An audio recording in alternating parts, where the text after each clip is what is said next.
पंचायती राज मंत्री है सम्राट चौधरी। इस नाम को किसी पहचान की आवश्यकता नहीं है। एक बड़ा नाम है शकुनी चौधरी बिहार की राजनीतिक में। और जब बिहार के मुख्यमंत्री इस बार उपचुनाव में वहाँ गए थे, उसके बाद बड़ा सुर्खियों में नाम आ गया था। सम्राट जी भागलपुर में आया, कोई विशेष? मेरा घर है तो भागलपुर।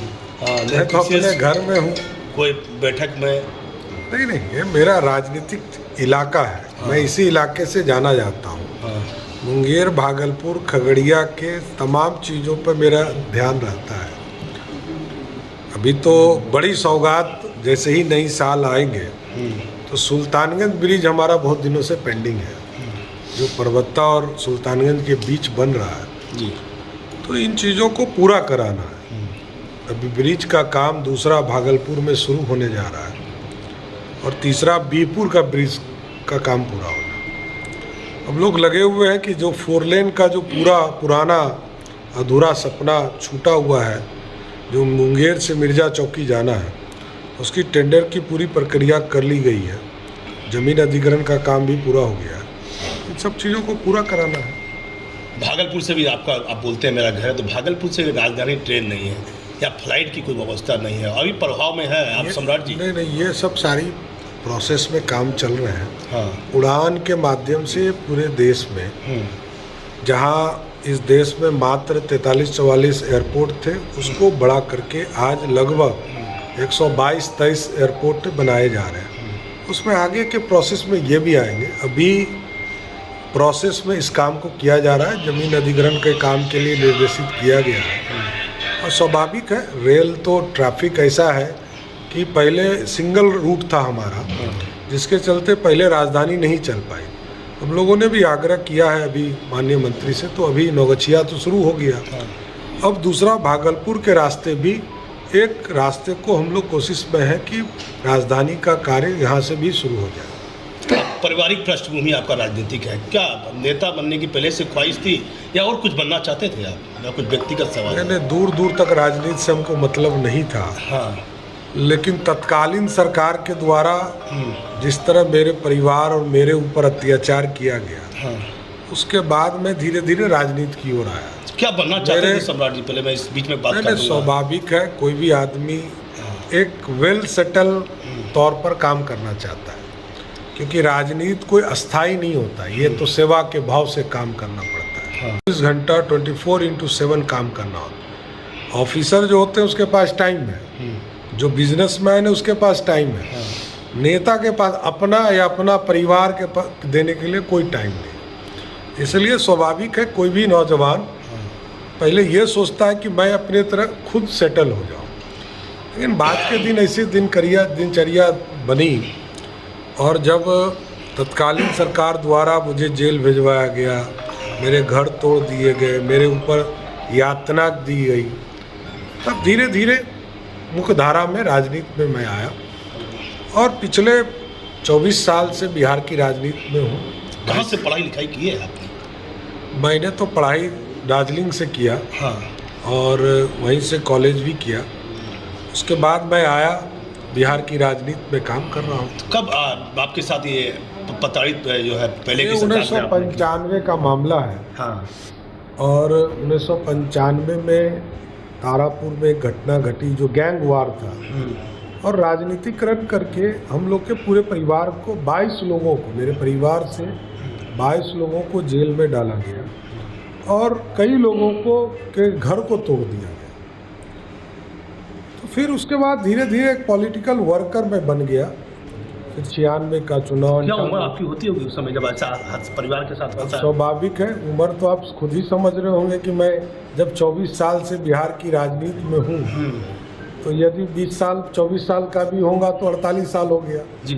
अब तो 50 पार करने वाला हूँ, काहे अब चिंता कर रहे हैं। क्या लगता है इस पर? बिहार के मुख्यमंत्री उपचुनाव में आए थे और काफ़ी आपके परिवार को लेकर बड़ी मुख्यमंत्री ने अच्छी बातें कह दी, इस पर क्या कहिएगा?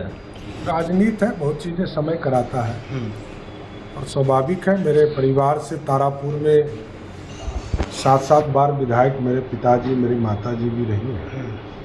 तो स्वाभाविक है, हमारा क्षेत्र था, हमारा इलाका था, हम लोगों ने प्रतिष्ठा बनाकर उस चुनाव सीट को जीता। आप राजनीतिक में आए, आप अपना राजनीतिक गुरु किसे मानते हैं?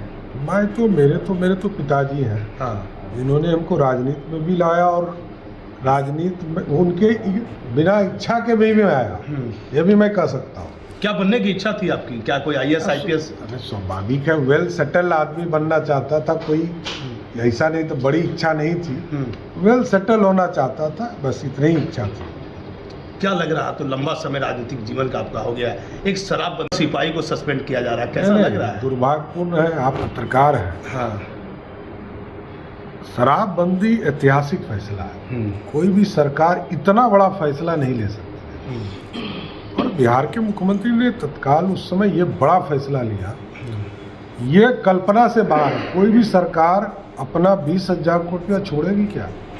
कोई सरकार को आप देखिए, लॉकडाउन के दौरान सभी सरकारों ने शराब की दुकान खोल के रखा। बिहार ही एक अनोखा स्टेट है जहां इन चीज़ों से लड़ने के लिए लोगों को सिखाया जा रहा है। महिलाएं आगे आई थी, महिलाओं के सम्मान के लिए ये पूरी चीज़ों की व्यवस्था की है, इसलिए बड़ा फैसला है, इसको मजाक में मत लीजिए। ये प्रशासन की लापरवाही हो सकती है, मैं मान सकता हूँ, ये सरकार का ये बहुत बड़ा फैसला है। सरकार अब कोई गलत करता है, इसके लिए थोड़ी जिम्मेदार सरकार हो सकती है। अपराधी तो आज भी गोली चला रहे हैं, तो कोई यदि हत्या कर रहा है तो इसके लिए कानून बंद हो जाएगा? कानून तो है, कोई अपराधी काम कर रहा है तो अपराध कर रहा है, अपराध करेगा तो उसको जेल जाना होगा। आपको लगता है कि शराबबंदी के बाद जो लोग अफसर लापरवाही कर रहे हैं, बिहार के मुख्यमंत्री कोई कार्रवाई करेंगे वैसे लोग? नहीं, स्वाभाविक है। मुख्यमंत्री जी ने तो कल ही समीक्षा में कहा है कि जो लोग लापरवाही कर रहे हैं उनके खिलाफ कार्रवाई। वैसे किसी भी स्तर पर यदि कोई लापरवाही करेगा तो उसके खिलाफ कार्रवाई करना है, लेकिन मेरा मानना है व्यक्तिगत तौर पर, और पूरे बिहार के महिलाओं ने पूरा सम्मान किया है, अब महिलाएं बहुत जागरूक हो चुकी है, इससे बड़ा ऐतिहासिक फैसला बिहार में कुछ नहीं हो सकता। एक मेरा अहम सवाल है, राजनीतिक गलियारों में चर्चा है, क्या रहेंगे बिहार के मुख्यमंत्री लगातार नीतीश कुमार? आखिर पिछले 16 वर्ष से मुख्यमंत्री हुआ है, हाँ, और आगे भी एनडीए ने यह संकल्प लिया है कि हम उनको मुख्यमंत्री बना के रखेंगे। तो इसमें दिक्कत कहाँ है? किसको दिक्कत है? जिसको दिक्कत है वो अभी दोनों सीट पर चुनाव हार के दिल्ली भाग चुका है, इसलिए वो चिंता नहीं करना है। जो भागने वाला था वो भाग चुका। तो बिहार की राजनीति में पिछले 15 वर्षों से एनडीए काम कर रही है, रोड बना रही है, सड़क बना रही है, पानी दे रही है, बिजली पहुंचा रही है। तो अब हेल्थ सेक्टर पर प्रधानमंत्री नरेंद्र मोदी जी और नीतीश कुमार जी दोनों काम कर रहे हैं। तो आगे के दिनों में काम करना है, काम करने के लिए सरकार बनती है, किसी के ऐशो आराम के लिए नहीं बनती। तो बेसिकली है कि जो विरोधी दल के लोग हैं वो सिर्फ चुनाव में दिखते हैं, दिखा देते हैं, काम कभी नहीं करते हैं। उन्होंने कहा कि हम 10 लाख रोजगार देंगे। उनके पिताजी, आदरणीय पिताजी, माताजी दोनों मुख्यमंत्री बिहार की रही, और 15 साल के शासनकाल में उन्होंने 1 लाख लोगों को भी रोजगार नहीं दिया। जहाँ तक एनडीए की सरकार है, 16 वर्षों में अभी तक 7.5 लाख लोगों को रोजगार दिया गया, और आगे भी संकल्पित है कि हम आगे के दिनों में भी लगभग 20 लाख लोगों को रोजगार देने का काम करेंगे। इसलिए काम करना होगा। कुछ लोग ना बाढ़ में दिखते हैं, ना आपदा में दिखते हैं, पटना डूबता है तो भी नहीं दिखते हैं, कोरोना आता है तो विदेश चले जाते हैं।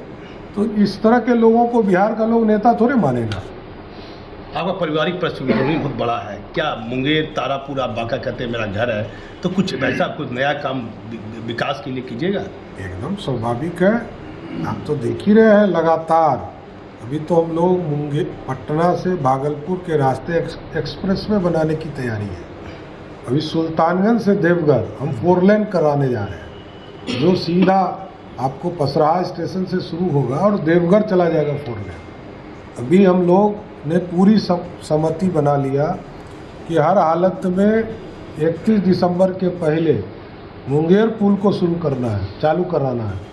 इसलिए जो अधूरे सपने हैं इस इलाके के, उसको पूरा करना है। क्या बना रहेगा एनडीए का गठबंधन आने वाले भविष्य में? यूपी का चुनाव है, 200%, कहीं कोई दिक्कत नहीं है। क्या कोई प्रशासनिक अधिकारियों के साथ बैठक भी कीजिएगा? भागलपुर आए हैं?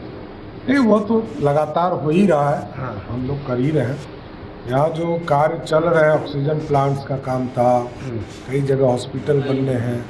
हम लोग पंचायती राज विभाग से भी सभी जिलों को पैसा उपलब्ध करा रहे हैं। तो जहाँ डायग्नोसिस सेंटर बनाएंगे, हम लोग हॉस्पिटल बनाएंगे, ये सारी व्यवस्था करा रहे हैं। पंचायती राज मंत्री थे सम्राट चौधरी, ये भागलपुर आए हैं और इन्होंने जो बातें कही आप मेरे चैनल के माध्यम से देखते रहिए। और भागलपुर से दीपक मौर्य।